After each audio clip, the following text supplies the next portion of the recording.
Well, hi again. So, let's talk about criticism. If you're a pastor, you're going to get it. There's going to be somebody that's not happy with anything you do.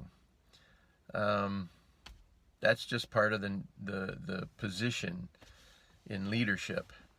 Um, there's going to be times where you're going to have to make a decision. You're going to have to make a call and do the best you can with prayer, through the scriptures, whatever it might take to make that decision. Get some counsel, talk to your board members or one of them that you trust that knows the area, because some of those decisions that you make might be cultural, and maybe in that area, providing it's not against scripture, might be a decision that someone can help you with culturally. However, if it's a decision that is clear cut in scripture and that you have no choice but to make a decision um, according to the scriptures that you know is going to rub some people the wrong way, that's just the way it's going to have to be. You're going to have to go to your board, go to your leadership, explain the situation, and let them know the decision you're going to make. Sometimes you have to make a decision, snap decision. You can't go to your board and talk it over. You can't get counsel right away, and you'll have to make a decision. But if you've been in that area for a little while, at least, you'll know kind of how your board is going to decide what the feeling is in the area that you're in. And people will actually respect you for making a decision, even if it's a difficult one or even if it does rub some people the wrong way. Now, there are people, and I think I've mentioned it before, who are there in the church trying to just take it down. Believe it or not, there are people who go to churches just to ruin them. And probably in bigger cities, but in smaller towns, there may be some individual that is like that. I had one individual that was coming to church, and all he wanted to do was cause trouble. And everything that he did or said was causing trouble. And so I had to go to him and I told him, if you're just there to cause trouble, then um, you need to leave. And I said that you need to check your attitude and check the things that you're doing and decide what to do. Well, he left and never came back. That might happen. And in a small church, sometimes you don't want to lose anybody. But sometimes you gain more than what you lose, even if you have to make that hard call. Um, that's also part of the ministry. I've seen in 30 years in a single church, I've seen people come and go. Some people have come from other churches because the pastor they have at that time just wasn't compatible with them, I guess you could say. And so they would come to the church that I was preaching at. And they would pretty much say to me, we're just coming here until we get a new pastor. And a few years would go by, 4 or 5, and there would be a new pastor at the church, and they would go back. And that was okay. I never had a problem with people coming and going.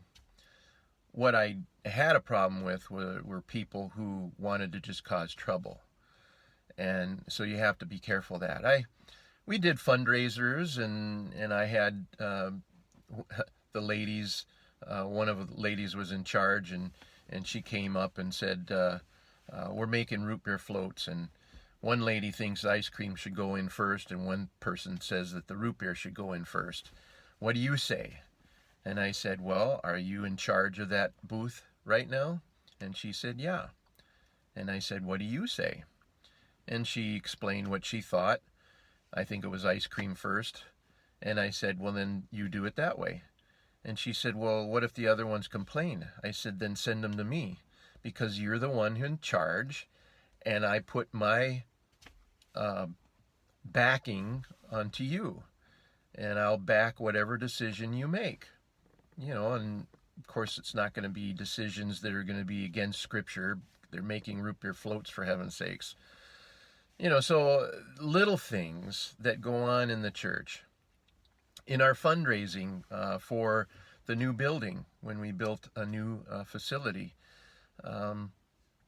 there was an issue. Someone wanted to give us a particular thing, and they said, we're going to give the money to an individual, and that person is going to buy this particular thing.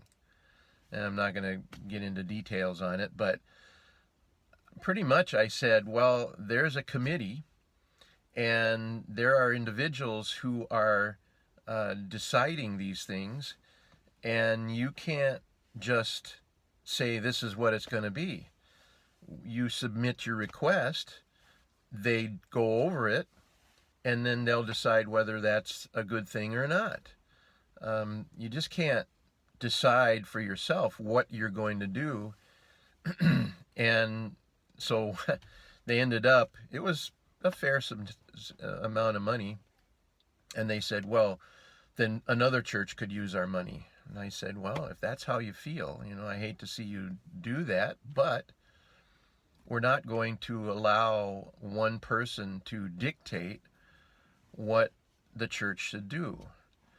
And that's something you may have to make some hard calls on, how a person donates money. Right away when we started the building project, I told the people that we weren't going to put plaques on things saying who gave what. We're not going to get involved in any names and competition. If you give money to the Lord, you're giving money to the Lord. It's anonymous, and that's the way we're going to treat it. And we never had any issues with people giving money at that point, other than there was a few people, that tried to dictate. Some tried to dictate what we would have in the church, chairs versus pews, and so we had to do some real negotiations, I guess you could say. And what we ended up doing in that particular instance was we got all the church together, we got all the information together. One group wanted chairs and one group wanted pews. So they chose an individual who would present what they felt, and they presented it. One presented their ideas on chairs, and one presented their ideas on pews. Then we took a vote, and I explained it very clearly that whatever the vote is, we would all agree that that's where we're going. I personally wanted to see pews in the church, but I didn't want to influence anybody. I wanted to make sure that they were doing these things, because really, even though I was there for about 30 years, I'm gone now. I retired, and someone else is there. So the people who voted are still there. And so they needed to be the ones that chose what they were comfortable with, what they wanted. And the majority ruled in that situation, and it was pretty overwhelming that people did go to pews, wanted the pews. and that was great that they made that decision. The decision was made. The costs were pretty much the same as far as how much there would be spent on pews versus chairs. And so we went with pews. These are some of the things that we dealt with and that I dealt with, excuse me, and probably you will deal with as well. Decisions that have to be made that aren't really scriptural, that aren't really something you can go to the Bible about and make that clear-cut decision. Some decisions will be clear-cut, but when you make decisions, it is on your shoulders.